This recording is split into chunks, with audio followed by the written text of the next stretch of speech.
आमचे लोकांचे गैरसमज ना. थंय गोंयचे NGO थंय येता आनी ते म्हणटा आमकां निसर्गाचेर प्रेम आसा, हेंच्यांनी हे शहरां रावता आनी ते खेड्याक वचोन निसर्गाचेर प्रेम करता. हांव म्हणटा डेफिनेटली निसर्गाचेर प्रेम आसाच, करपाकच जाय.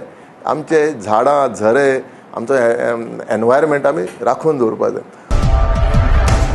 लोकांक ते NGO सांगता येवन आपूण म्हणटा पर्यावरण प्रेमी आनी ते लोकांक सांगता. सरकार कशें जबाबदार? सरकार तांकां प्रोटेक्ट करतले. हांव कोळसो नाका जाल्यार आमी सगळे गोंयकार एकठांय जावन कोळसो बंद करया. कोळशाचे जे इम्पोर्ट आसा आनी कोळशाचे इम्पोर्ट जावन परतून आमी कर्नाटका महाराष्ट्राचो कोळसो धाडपाचो आसा, तेजेर आमी समज लोकांक नाका ही उदरगत नाका कोळशाची जाल्यार आमी तेजेर आवाज करया. सरकार तांकां सपोर्ट करतले.